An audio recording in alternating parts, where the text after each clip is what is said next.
Bonjour, cette vidéo est là pour te parler de la création de la bande dessinée avec les addictions, du coup, t'en es où?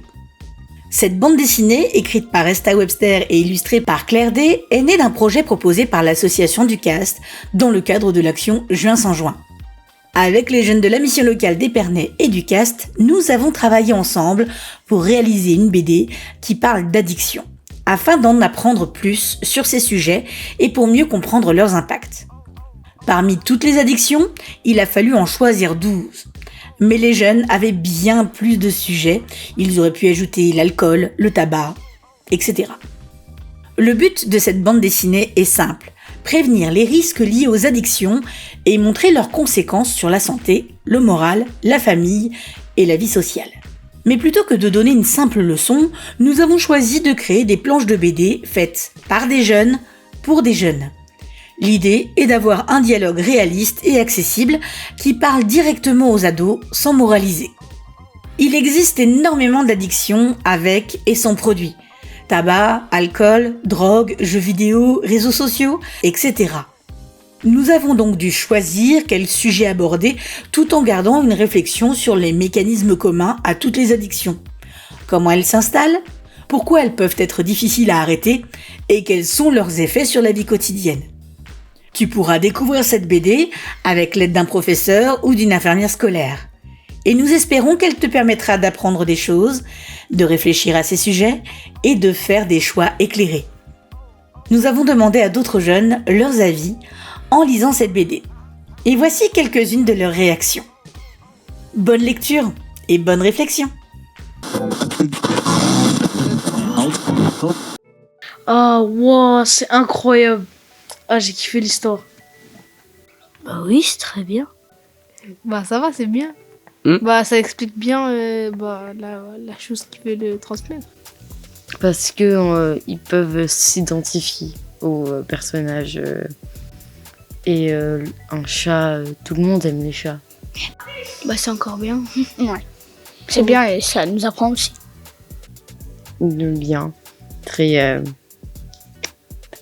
kawaii. Au départ, on comprend pas, mais quand on lit, quand on regarde les images, on comprend. Oui. Elle était bien. C'était que des trucs positifs. Oui.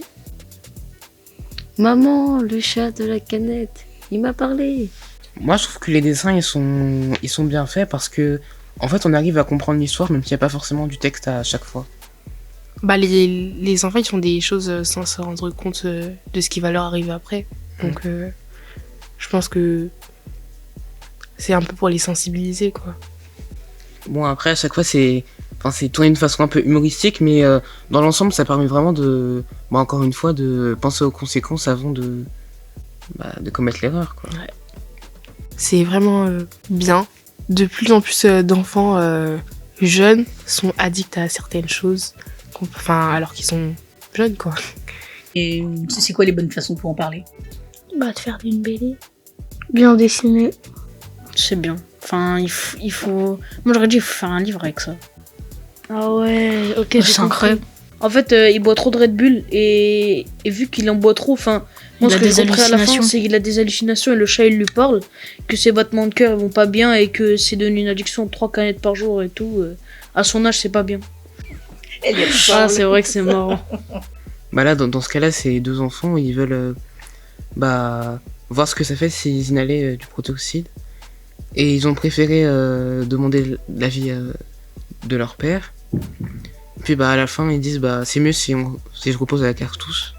En gros, c'est un médecin qui explique tous les patients qu'il a eu sur le truc d'azote là. Et en gros, il explique les symptômes. Chaque cas et ce que ça peut faire. Et il explique ça à ses enfants parce qu'il demande. Ah c'est super bien dessiné. Parce qu'il y a une morale derrière et ça montre des cas réels d'ailleurs. Du coup, ça montre les circonstances. Par exemple, là, il se gratte les dents et tout. Ça montre qu'il peut pas rester 2 secondes sans jouer. Et le fait qu'il y a des jeunes, par exemple, s'en rendent pas compte que c'est grave. Et là, sur cette BD, il montre que c'est grave en fait. Ah, c'est très très bien. Et je trouve que oui, en parlant à la 6ème, ça peut être très intéressant parce qu'on voit de plus en plus de jeunes fumer ça. Comme ça peut leur ouvrir l'esprit directement. Avec les dessins qui sont bien faits, c'est une bonne façon de...